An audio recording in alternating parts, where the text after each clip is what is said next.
and Facebook. Hello, everyone! Woo! We are live from our new lab. Let me just quickly show you the new lab. And that's Krisa. That's good. Helping me out, checking that everything is working. What are we talking about today? Espresso. Good thing that I know. So this is a little intense because I have my phone here, Instagram followers, and Facebook here. But today we're going to talk about espresso, brewing, roasting, whatever you want to ask me about espresso. Espresso, espresso, espresso. That's what we're going to talk about. So if you have any questions, doesn't matter if you think it's a stupid question or not, I will try to answer it anyway. So, you know, if you're wondering why is there no crema on my espresso, feel free to ask, you know. I'll try to answer whatever I can. It's also, I can't see anything on, is there anyone on Facebook or? It's working, okay. So, I have no idea if there's any questions there, but feel free to ask. And I'll just start talking about espresso and maybe a little bit about my history with espresso, which started in 1998. I started working at Stockflets, and I actually had a 3-hour lecture or training with a person called Willy Hansen, which is who I call my sensei.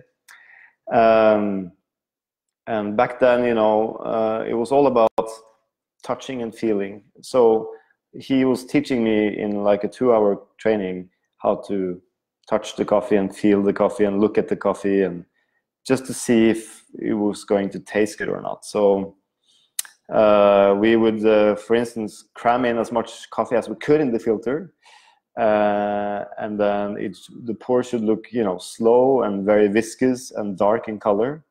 And as soon as the kind of flow out of the portafilter started getting slightly white, we would turn the machine off, which resulted in very small, tiny, salty shots.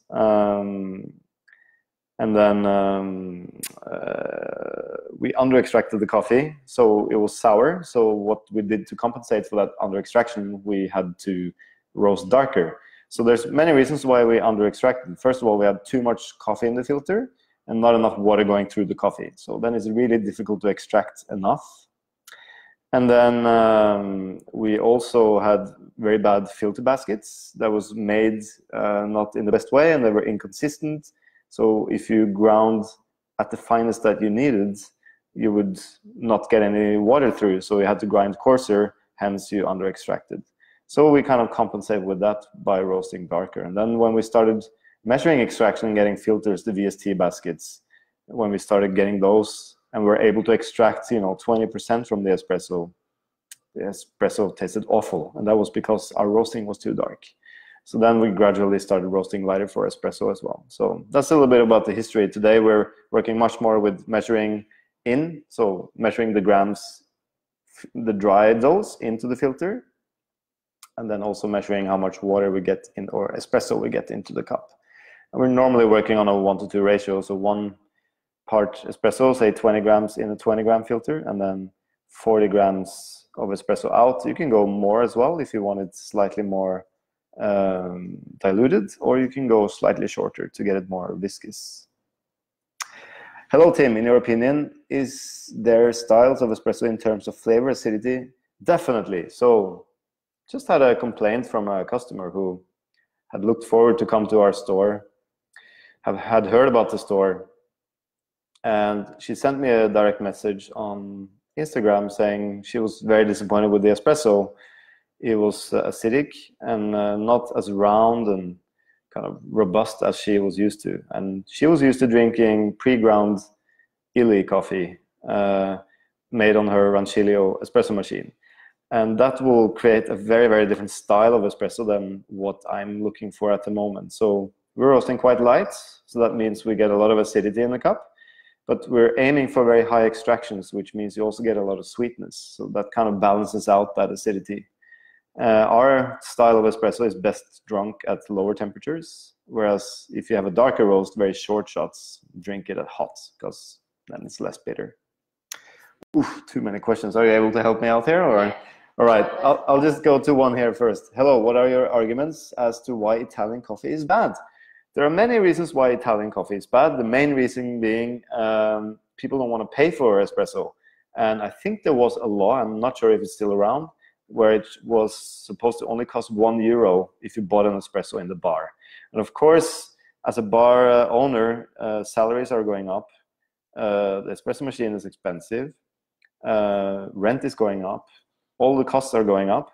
So when you look for roasted coffee, you ask the roaster to give you a free machine, a free grinder, maybe free chairs and tables, maybe some parasols, maybe free sugar, and cheap coffee as well.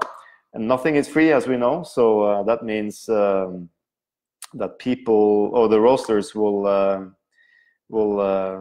start buying lower quality coffee.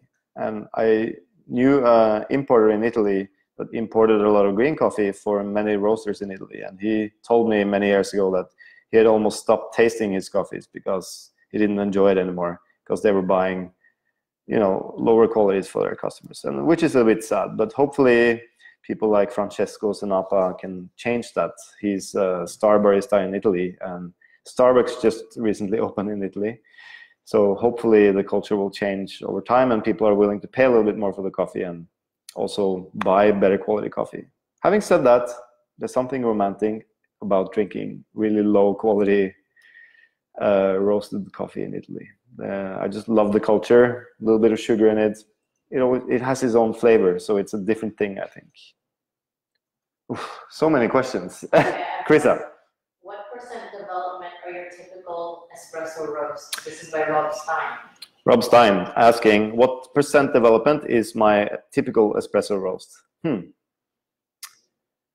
I'm assuming you're talking about development time. So development time being from when you roast for espresso, our roast times are around 10 minutes, 10 minutes, 30 seconds maybe on the lowering. And that's a 30 kilo batch in a 35 kilo machine. Normally the first crack will maybe start at 9 minutes around there. And then anything from 1 minute to 1.5 minutes development time from memory. Don't really remember the last espressos we are doing now, but around there. So depends on the style, but we're roasting quite fast as well, so faster development times. In terms of percent, I don't really look at that, to be honest. We go more by taste and measure color and weight loss and stuff like that. Okay, next question. What do you consider a good SOE? And for those of you who don't know what SOE is, single origin espresso.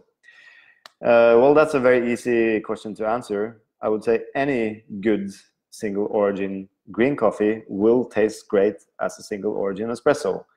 The thing with espresso is that it's very, very concentrated. So if you use lower quality coffee, it's not going to taste good.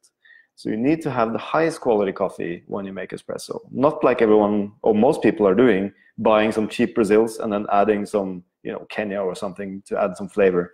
You're not going to get good espresso from that. Best quality green ingredients, best quality roasted ingredients will give you the best quality espresso. Why? Because it's much more concentrated than filter coffee.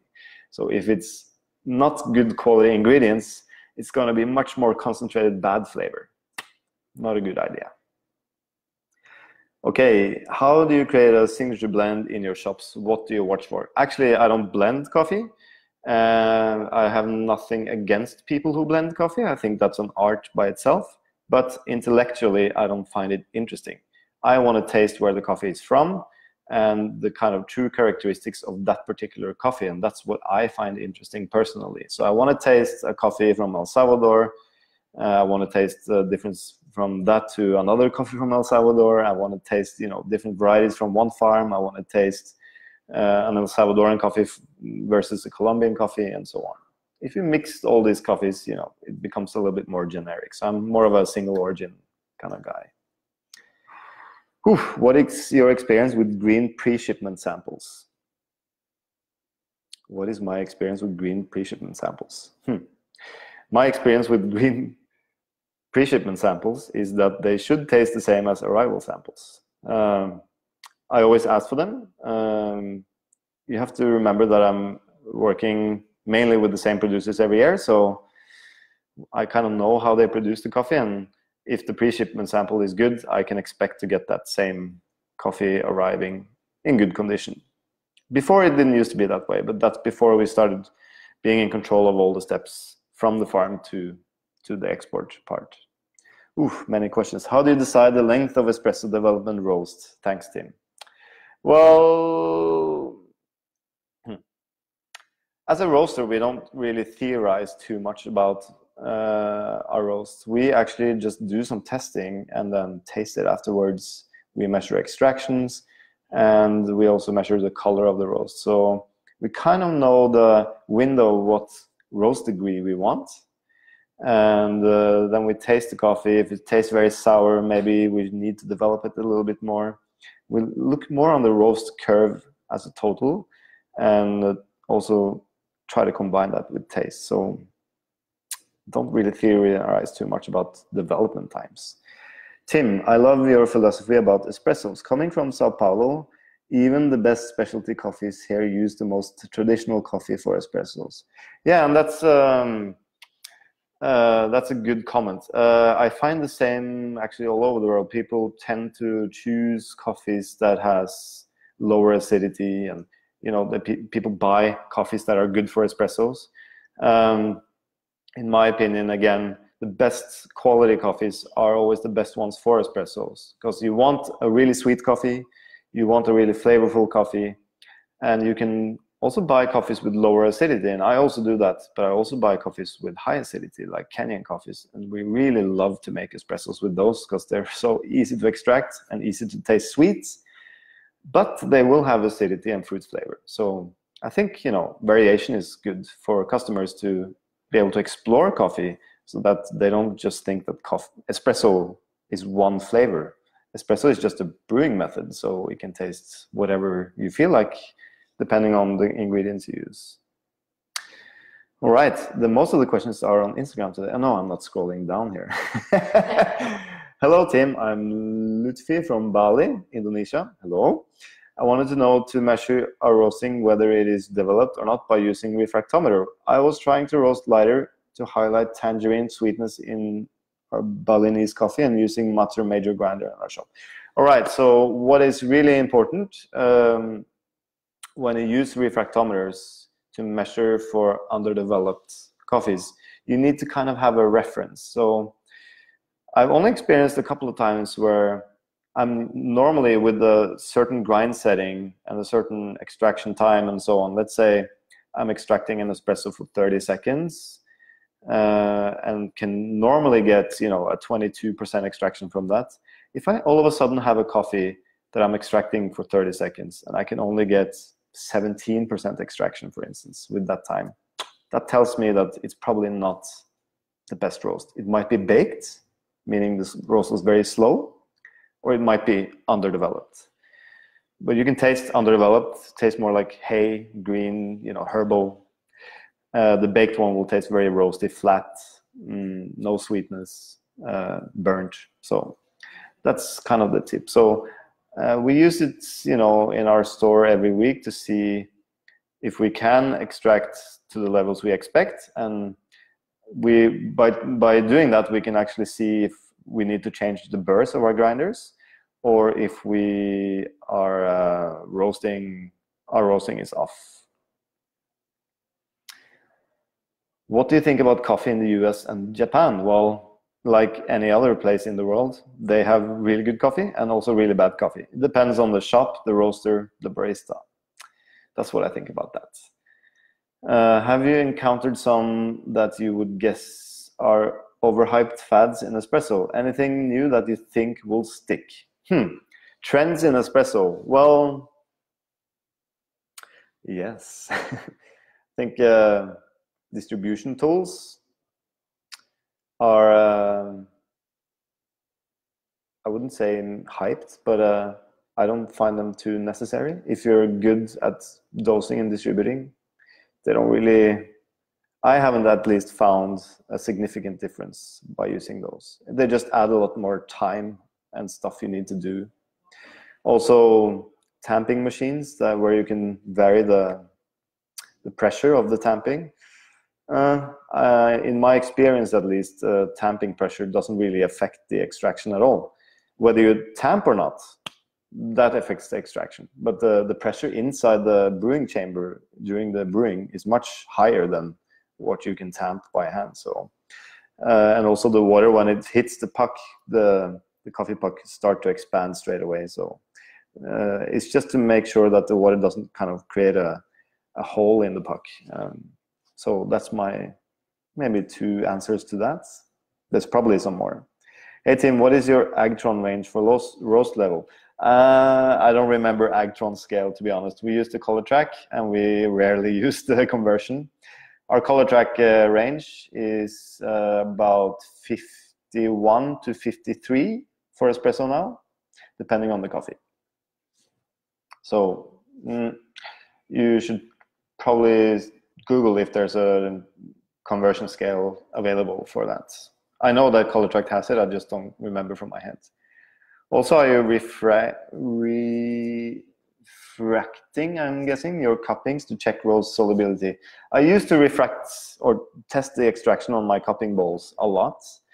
What I found was that there was no real correlation between when it tasted underdeveloped and TDS level. So we could have very high TDS but still have underdeveloped flavors, and vice versa. So we couldn't really find a correlation between the TDS and slightly underdeveloped coffee and so on. Baked coffees for sure will have a much lower TDS in my experience, but we're kind of not measuring that much anymore, but we do measure from time to time to see if our grind setting is correct when we cup the coffees. Because let's say you are cupping a very coarse ground coffee, you're gonna see, okay, it tastes very thin, maybe a little sour, so let's roast darker. When it's actually your extraction that is too low. So you just have to know where you're extracting. Okay. Instagram, when you decide on those for your espresso, do you just match the size of your filter baskets, or do different coffees taste better or worse at certain doses? Thank you, Tim. That's a good question. We actually always or mainly use the same filter basket all the time. So we use a 20-gram basket, and the reason why we chose that is because we want a certain amount of coffee in our drink. So when we're serving single cappuccinos, and if you're using a 15-gram basket, you don't get a lot of espresso in the cup when you do that. So 20-gram baskets, so we can get a little bit more coffee in the cup. How we decide on the dose is more whether the coffee is actually touching the dispersion screen, that's what it's called, in the machine. Because if it does during brewing, you tend to get channeling, which is not a good thing. So we don't want the coffee to touch the screen. So for instance, with some Kenyan coffees, we need to dose 19 grams instead of 20, and with some other coffees we might dose 20.5 grams and so on. And then what we get out in the cup, we have to taste to see if we need more water or less water. Just want it to taste balanced. If it tastes a little salty, like salty licorice, add some more water. That's a good tip. How important is pre-infusion to get a good espresso? I don't know. I know that with the Strada, at least, when we tested pressure profiling, when we added a little bit of pre-infusion with pressures below 5 bars, I think, we could manage to grind the coffee finer so that we could extract more. So it turned out the flow would be faster, so we could grind finer and extract more. So we could kind of decrease the acidity and increase the sweetness. I'm looking forward to testing the new Descent machine. I think that's the name of it, where you can have like very, very long pre-infusions, more like a blooming time. Because I think it will be much easier to extract espresso with that method. But then again, you can't really spend 2 minutes making an espresso in an espresso bar.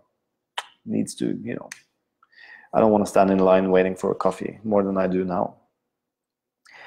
When you are using just 20 grams, what's the difference between cappuccino and flat white? Are you making a difference? Not really.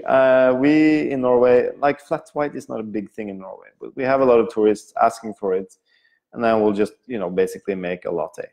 and just call it a flat white, or just a cappuccino with less foam, but we normally make a latte. That's what people want. Our lattes are quite small, so you know, as long as the customer is happy, it doesn't matter what they call the drink. What is the total output with 20 grams in milliliter? Well, we don't measure milliliter, because do you measure with the crema or without? So we measure grams. So if we have 20 grams of dry dose in the filter basket, we are normally somewhere between 38 grams to maybe 42 grams out in the cup, depending a little bit on the coffee and how you want it to taste like. You can easily also go 45 grams out, 50 grams out if you like it a little thinner and less concentrated. 36 grams on a 20 gram dose is starting to get a little bit too short, in my opinion, and you're going to start to struggle to extract enough, especially with the traditional grinders like the rollers or something. Whew, a lot of questions. Hold on. Okay, let's see. Any online resources, books that you would recommend for any coffee roasters in training? That's a great question. I don't know. There's 2 books that exist on roasting at the moment that I know about. There are probably more, and I probably have some more. But they're available at least. It's the Scott Rowell book, which is very opinionated and is mainly, in my experience at least, towards drum roasters and pro batch roasters. Probably that's what he has most experience with when he wrote the book, from memory. It's great, but you have to also question everything you read. And I did a lot of, well, I followed a lot of the theories that he had and didn't necessarily succeed with all of them. I learned from it because I tested his theories. So I kind of learned with my old roaster what worked or not. So in that terms, it's great. Also, the Rob Hoos has written a book called Modulation of Coffee Flavor or something.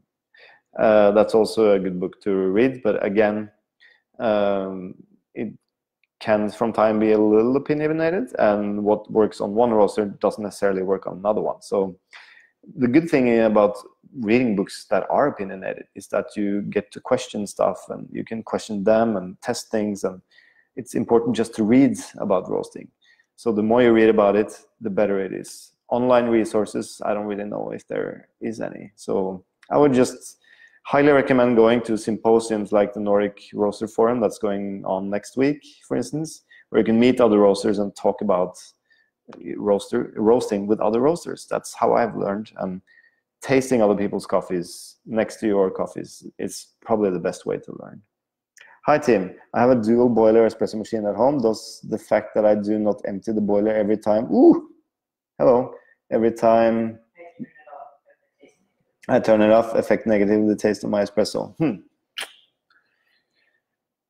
That I don't empty the boiler every time I turn it off. You mean the boiler or the water reservoir? We don't empty the boiler every time.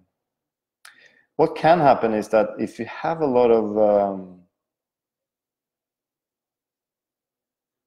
minerals in your stuck in your boiler, I guess that can get stuck in or kind of bound to the water. So the water kind of gets harder, but I don't really know. We have very soft water in Norway, and I haven't really noticed, when I use my training machine, if I haven't used it for a while, I'll just, flush maybe half a liter of water through the boiler before I start using it.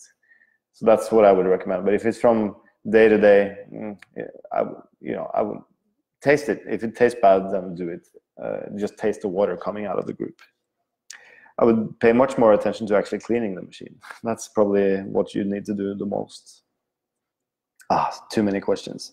What's your thoughts on split roasting, 2 separate profiles for the same coffee and blending those? So, old school. We used to do this at Solberg and Hansen when I bought coffee from them, when I worked at Stocklets, and they had like a French roast and an Italian roast of the same blend. And then they mixed it half and half, and then that created a beautiful flavor. I don't think you really need to do that. If you are working with single origin coffees, at least just roast it as good as you can. It's going to taste nice. If you're blending, I would suggest roasting first and blending afterwards in most cases, unless the coffees are really similar in density and shape and so on. Because if you have, let's say, a Brazilian coffee, a low-ground Brazilian coffee, and blend that with a Kenyan coffee, they're going to roast very, very differently if they're in the same drum at the same time. So post-roast blend is probably my recommendation. I used to pre-roast blend, but we would consider density of the beans and so on. But we don't blend anymore, so that's probably the reason why it didn't taste so good. What your thoughts? No, that was the same question. What do you like most about the Loring roaster compared to the UG? Well, the UG was a very old roasting machine. It was hard to do consistent roast from roast to roast. And I don't have much experience with the new ProBat machine, so I'm hearing that they are much better than the old UG ones. Also, the UG was, I mean, we were burning through a lot of gas to heat up the roaster and roast the coffee. So the Loring uses much less gas because it recycles a lot of the heat from the roaster. We don't need a chimney, it burns up all the smoke. So it's better for the local environment. It's much more consistent from roast to roast. It's easier to follow a profile and hit the same profile every time. Although we have to do different gas adjustments from roast to roast maybe, it's very easy to follow the bean curve, temperature, and so on. And to be honest, it's much easier to roast coffee now. I don't know why it was so difficult on the UG, but it was probably mainly because it was sucking a lot of air from the room into the roaster. And if the air in the room was cold or hot, you would have to add more or less gas. And the combination of hot air and hot drum was always different. Whereas since the Loring is a closed system, it's much more consistent, and we just find it easier to develop the coffees, and they taste sweeter, and we can roast lighter. So it's easier to clean, easier to replicate roasts. Yeah, that's what I like about it. I'm really happy with it, actually. I don't regret getting one. It's been great to work at for the first half year now. If there was another book on roasting, what would you want it to talk about? I would like it to be about simple explanations, what is actually happening in the various stages of the roast. So the drying phase, once the Maillard reactions happen, what's important to think about then, explaining easily endothermic, exothermic, what's happening during first crack, second crack. Although I know some of these things now because I've been reading a lot of books in the past. For instance, Illy Coffee, Espresso Quality, The Science of Quality, very good book about, and there's a lot of good information in that. But it's heavy, so we need to kind of digest it. But yeah, I would say dumb it down and try to explain it to a normal person. That's what I would like to see in a book like that. Okay, do you measure negative pressure in the drum during roasting? No, not really. We have a Loring now, and since the airflow is connected to how much gas we're using, so if we use more gas or more flame, the airflow will also increase, and vice versa. If we use less, it will decrease. So we don't really measure the negative pressure in the drum. Maybe I should. I don't know. I'll talk to the Loring guys and see if there's a point. Maybe there's a point in an old drum roaster, I don't know.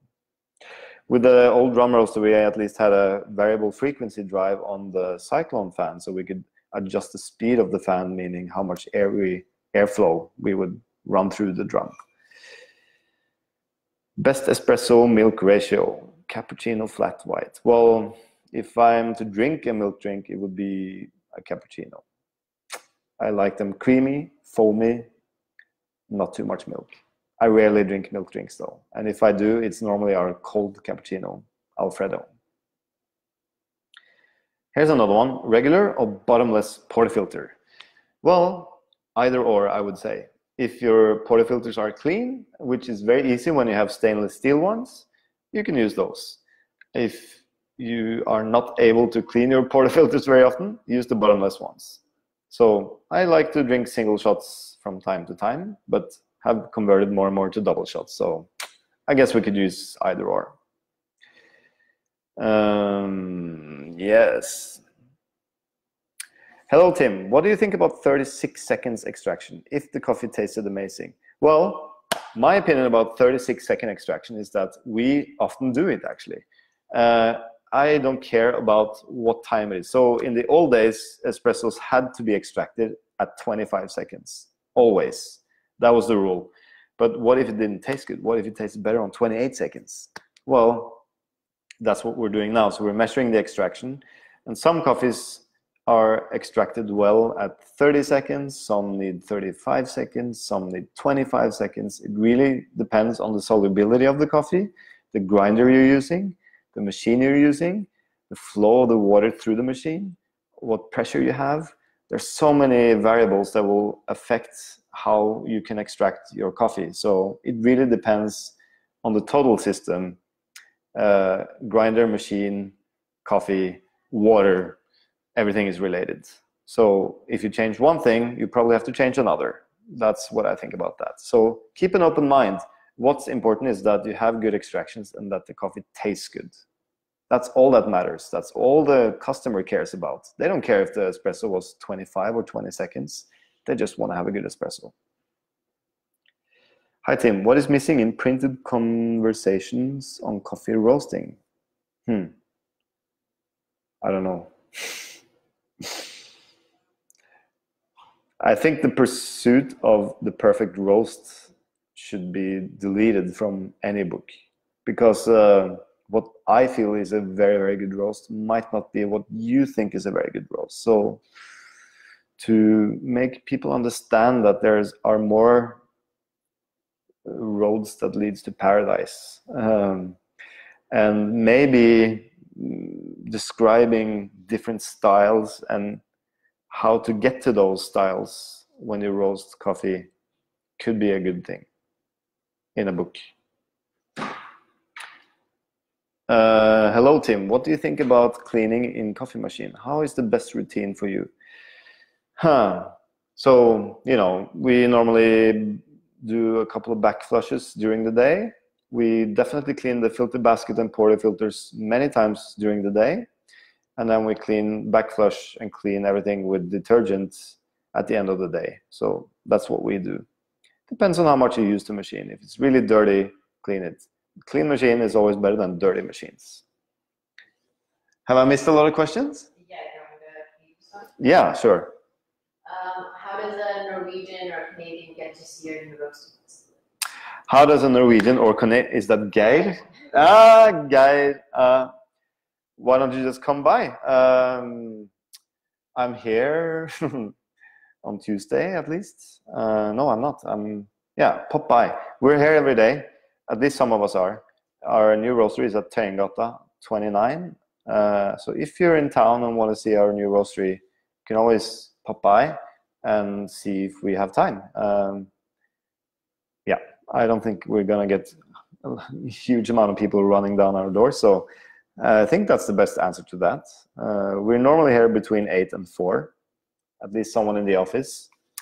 And if we're not, that's it. But you can always send us an email and ask if we can, if you can come and visit. And we're more than happy to show you our roastery.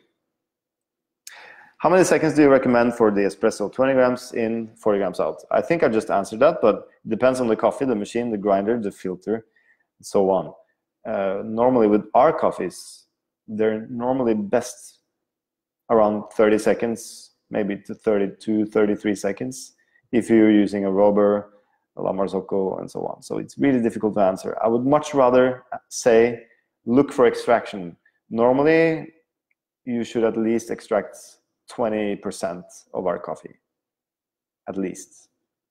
If you're not able to do that, something wrong with your machine, your grinder, your pressure setting, temperature, something is definitely not right. So start measuring extractions. It's much more important than seconds. Do you have another one? Why do Kenyan coffees extract so easily? Why do Kenyan coffees extract so easily? Well, that's because, first of all, when they wash and grade the coffees, they do it in these old traditional washing channels. And what happens there is that the lower density coffees, they go down the stream and kind of go to the end of the washing channel, whereas the densest one are kept in the beginning of the washing channel. So we're starting off by buying the densest coffee. And the densest coffee are the ones that has the most stuff to extract. And then it's sorted on size. So we're buying the double A's, which are only the big beans. You can buy the pea berries, which are only the pea berries. So when you roast a coffee that is very uniform in size, it's easier to roast it and develop more evenly. So it's more dense. It's very even in size, so it's easy to roast and develop, so it's easy to extract. And I also think it's because it's quite high-grown coffee. It ripens slowly, it grows slowly, good variety. There's just more juice in every bean to extract. Any other questions? Yes. What is the difference between roasting just espresso and espresso for milk drinks? Is there higher temperature and lower ROR in the end of the roast? Any suggestions? So the question is, what's the difference between roasting for only for espresso or espresso for milk drinks? We don't actually separate our roasting only for espresso or for milk drinks. But we choose different coffees that we recommend being used for milk drinks. Normally those coffees will have a little bit bigger body, maybe slightly lower acidity, you might say it cuts through milk a little bit more, but I find that some coffees that are really fruity might taste a little strange in milk, almost like the milk is sour.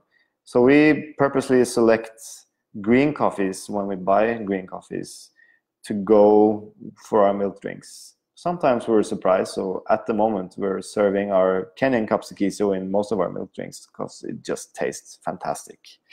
So that's how I work. A lot of people like to roast darker for milk drinks.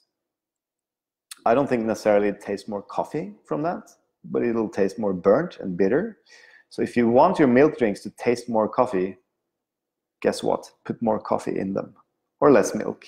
That's the way to go.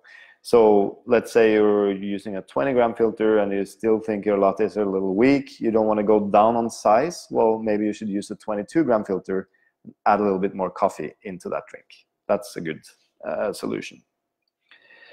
How do you maintain taste consistency as they age? Do we up dose and under extract more? I'm not sure if this is a question about when green coffees are aging, so the coffee is tasting woody, or if it's when the coffee is getting older after roasts. We tend to try to use the coffee as soon as possible when it's fresh, but so when we roast coffee, we normally let it degas in the sealed bags for about 9 days before we start using it as espresso. The reason is we want to get rid of that kind of dry, kind of gassy, dry, roasty flavors. And that takes a little bit of time. And then since we flush our bags with nitrogen gas before packing or during packing, the coffee will stay fresh for quite a long time. But if the coffee is really stale, I just wouldn't use it. I would probably compost it instead. And especially if it's getting stale and you under extract, you get sour and stale flavors. No, I'm not sure if that's a good idea. So you should clean up your logistics and try to use fresher coffee. But if it's too fresh, it also gets sour and that's because the really fresh coffees have a lot of CO2 gas in it. And when you're brewing as espresso, the CO2 gas gets out, and that's why you get a lot of crema. So when gas is going out of the coffee, it's very difficult for the water to get into the coffee, which means it's harder to extract. So that's why you under extract very, very fresh coffee, and it'll taste sour and strange. That's the theory behind it anyway. Hello, can cups influence taste expectancy in coffee? Yes, definitely. And the people who don't believe that need to read the reports, because there's recently the Coffee Sensorium in Brazil did testing on the Figio cups that I've been developing with an industrial designer. And she found significant differences in what people perceive in different cups, drinking the same coffee from different cups. The color of the cup will influence how people perceive the coffee, the shape of the cup, the texture of the cup. So yes, definitely this has something to do. And then the coffee professional will say, oh, yeah, but I'm a coffee professional. I drink coffee in a different way. So, I know the difference. She found that there was a significant difference also among coffee professionals, depending on the cup they drank from. But the differences were different from the differences she found with normal consumers. So chew on that. To all your skeptics out there. We actually do have different cups for our different coffees, both as espresso and black coffee. Hi Tim, in previous Q&A you've said that you don't like carbonic maceration in coffee. Why is that? Because it's too funky? Is this same case with other controlled fermentation coffee? Yes, so just to clarify that, personally I don't really enjoy that fermented flavor in coffee. The reason being that fermented flavor is very similar from country to country, from coffee to coffee. So if you have a carbonic macerated coffee that is from El Salvador or from Colombia, they will taste very, very similar because the main flavor is, the primary flavor is ferment flavor and not kind of the coffee flavor. So for me, it's kind of like adding a strawberry syrup to a latte or to a black coffee. You're adding strawberry syrup as a comparison. Baristas tend to be very against that. They don't want to add anything to the black coffee because it's good without. But with fermentation, it's kind of like the same, but you're just adding it in a different stage of the process of making the coffee. So instead of adding it to the brewed coffee, you're adding it to the green coffee. We also don't like adding flavor to roasted coffee, right? So why should we do it to the green coffee? That's my opinion about it. I have nothing against people who like it. I think, as whatever makes people think coffee is exciting is good for me. Sooner or later, they might think that flavor is a little bit too much, and then they might enjoy a little bit more subtle and other types of coffee. So what I say is not the right thing, it's just my opinion. Did you have upgraded burners on the old UG? I know you had. Well, my old UG roaster was refurbished by IMS, so they upgraded the burners and everything. That's the answer to that. Not really an espresso question. Try to keep it for espresso. Do we have any other espresso questions? How do you ensure consistency between barista to barista pulling shots in your shop? Do you rely on automation or tools? Question is, how do I ensure consistency between barista, from barista to barista when they're pulling shots in our bar? We are training them well. That's number one thing. But we also have a very rigid system that they need to follow. So that means we don't allow baristas to, come in one day and just feel like, oh, today I'm going to dose 18 grams and tomorrow I'm going to dose 20 grams. That's not the way we work. We always keep the same brewing recipe and people need to follow it. If we change it, and we might do, that's a decision that I make together with my bar manager, Stephanie. And then everyone has to follow those recipes. So we just make sure that they follow the recipes and control them and test them. We use the refractometer to test our extractions several times a week. And I always tell them, if you're unsure that the espresso is good or not, don't serve it. We all make bad shots every day. But what differentiates a good place from a bad place is the ones who decide to serve the bad shots are perceived as a bad place. The ones who throw them out and make a new one, making sure the coffee is good, are the ones who are perceived as a good place. And still, we're not able to taste every shot we make. So we might make mistakes, and then we're hoping that the customer will send it back if they're not happy with it. That's totally fine with us. We're not perfect. Hi team, I want to roast my samples with Ikawa and adjustments, the profile roast and the elements with another roaster like Dietrich IR5. You can't, this is not an espresso question, by the way. Not good. You can't take a recipe from the Ikawa and put it on a Dietrich. It's just two different systems, so that's not doable. But you can get an idea of what the coffee tastes like and try to replicate that on a deep dish. That's all I can answer for that. I'm a little bit strict today. I feel like a strict mood. It's Friday. Tim, do you use the SCA protocol for cupping? Also not an espresso cupping question, is it? But yes, I do. Oslo Kaffebar. Hey, hi from Oslo Kaffebar in Berlin. Hello. Do you have any experience with using a hipster brewer in your filter coffees? I've used hipster. We're talking about espresso, so I'm not going to answer that. What's the difference between a Starbucks latte and a whore? Hey, nothing. They both suck, and oh, that's just wow. Joking, of course. Yes, bad joke. Don't make fun of other people's businesses. You know, a lot of people like Starbucks coffee, and you should do too, because they have opened the market for you to survive. Do you have an app? No. I have many apps on my phone, but not my personal one. No. I've got one. Yep. Is there a standard approach to weight loss during roasting for espresso? Is there a range you want to achieve for the first time, like 13 to 40%? Might be fine. Finally, an espresso question again. This is related to roasting. Is there a standard weight loss related to espresso roasts? I would say no. Weight loss during roasting depends on so many things. First of all, the green coffee itself, how moist it is, and how it was dried. So a lower moisture in the coffee, a Kenyan for instance, might have 9% moisture content.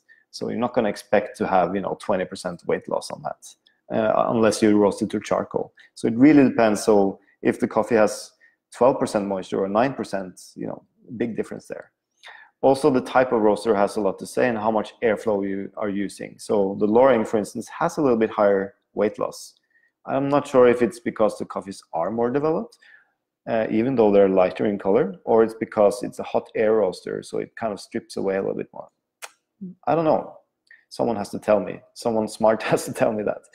But yeah, so it really, really, really depends. Let's see what our current weight losses are, because I have that numbers on my computer. I think I checked that last time as well. So just to give you an example, it's August, September.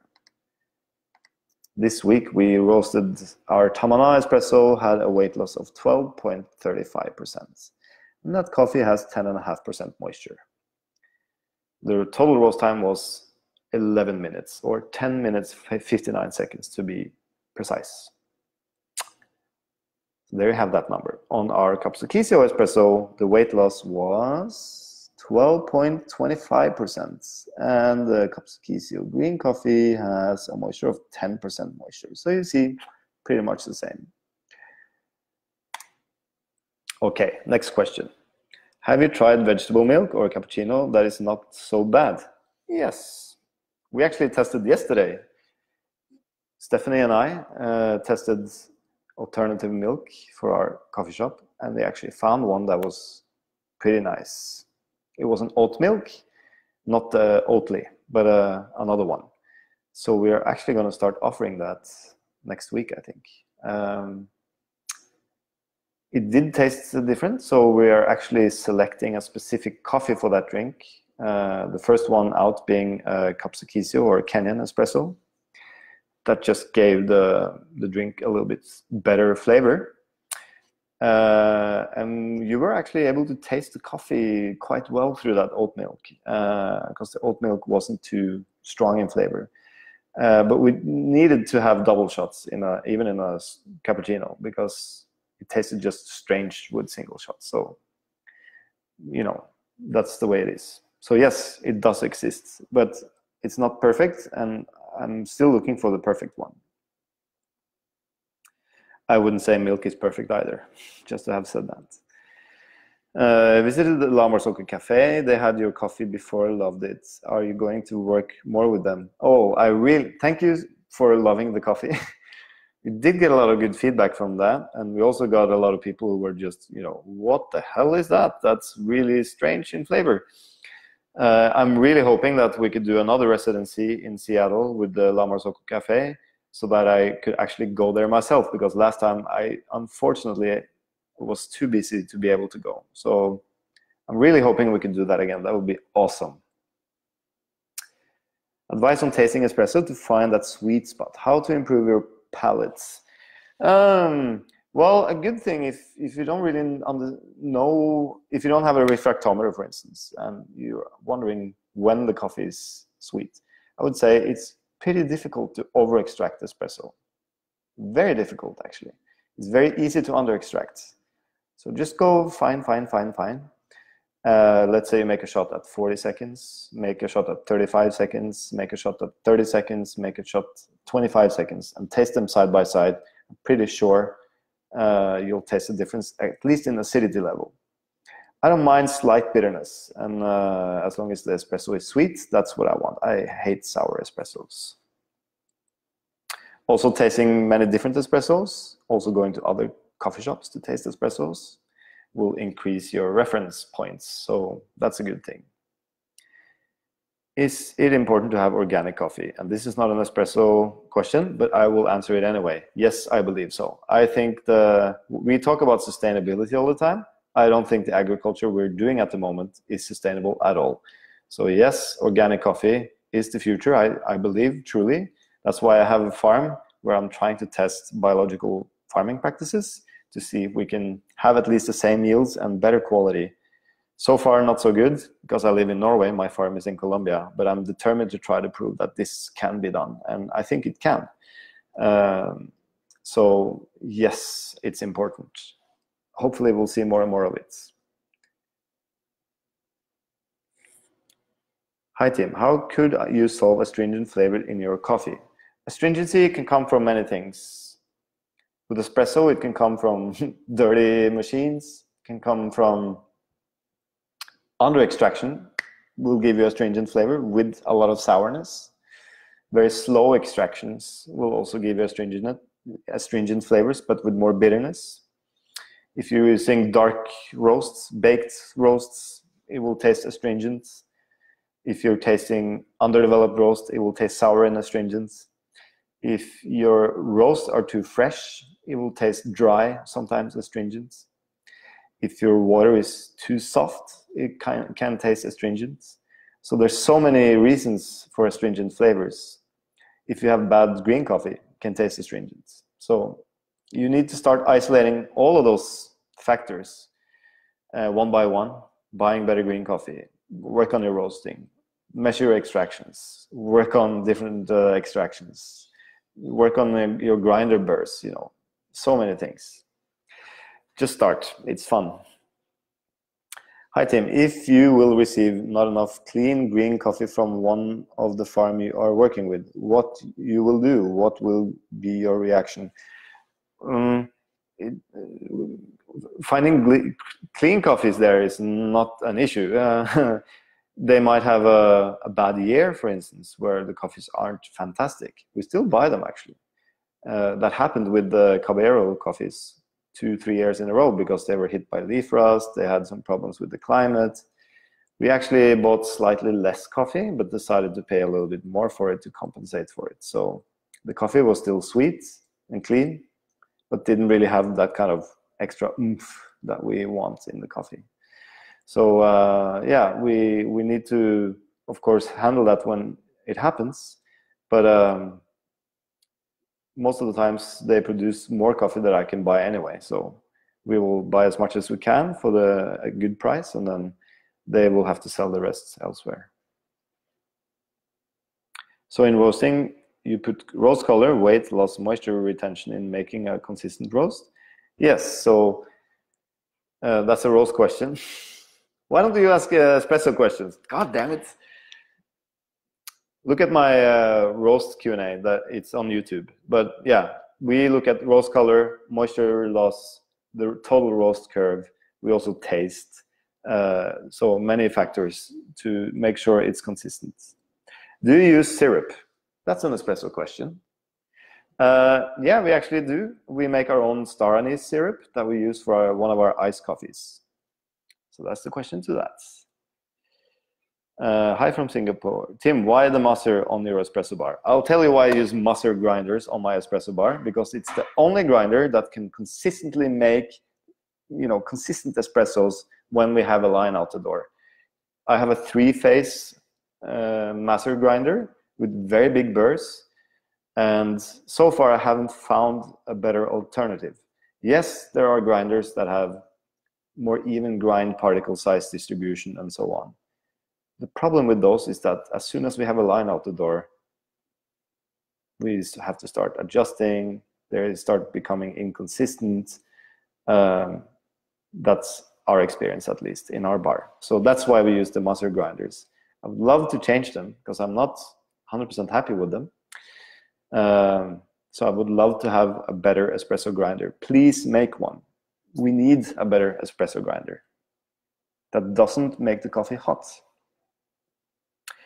How espresso brew temperature and pressure affect espresso taste? So pressure is related to the flow of the water. A very good example is that if you have the old Linnea machines with no flow restrictors in the machine, the jigglers, it's very difficult to extract the coffee. So you set it to 9 bars pressure that the textbooks say that you need, and then your extractions will be maybe at 14%, no matter how fine you grind. Lower that pressure almost down to 4.5 bar. Then your extractions will be 20%. And I've done this on many old Linneas. The reason being the flow from the group is so high. With the new lawnmower circles, the flow from the group is much slower. So then you can have higher pressure. So this is related. So test your machine.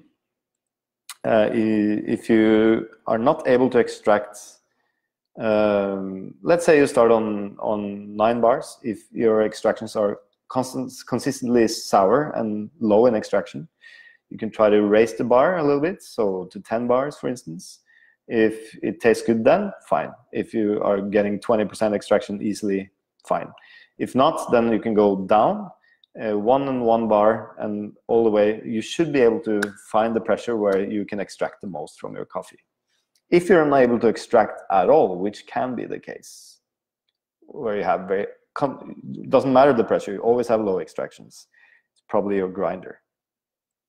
Or it might be the roast of your coffee. So you need to know what you're working with at all times. Did that answer the question? Yeah, I think so. Temperature it depends a little bit. So it depends on how much water you want to run through your coffee. So I know that people who run longer shots, like with the EK grinders, tend to have a little bit lower brew temperature than if you're running shorter shots. We are normally running at 93.5 just because of old habits. I need to test that again, but brew water temperature will affect the flavor. And I tend to find, especially with filter coffees, that if the coffee is a little roasty, people tend to use lower brew temperatures because you extract this. All right. A couple more questions. It's an hour already. Jesus. So many questions about espresso. We need to do another one. That's great. Has using the Linnea PB increased shot consistency overall? Yes, definitely, because we're using the automatic dosing control, which we didn't before. So now we don't really need to weigh our shots. It's plus minus a couple of grams in water, which is tolerable. I will probably change to the machine with scales at a certain point. It's just a matter of money. But yeah, it definitely is more consistent. Do I prefer flat or curved tampers for espresso? Easy question to answer, flat tampers. The reason being, a curved tamper will not give you the same amount of coffee all over the filter. It will be less coffee in the middle, more on the sides. You don't get an even extraction. So when you think about extraction, think about you want even extraction. That's the most important part. What espresso color do you look for on the color tester? I'm not sure I understand. What espresso color do I look for on the color tester? Do you mean the color track, maybe? So when we measure the roast degree on the color track, which is a laser color analyzer that looks like a microwave.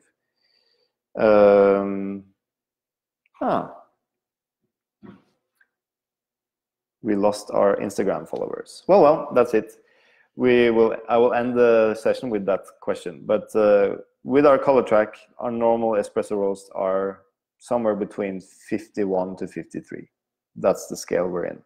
It used to be much higher, so the higher the number, the darker the roast. So, I mean, 10 years ago, it was probably 68 or something. And then for the last 5 years, it's been between 50 and 60, but in the higher numbers, so darker. But with the lowering machine, it's going lighter.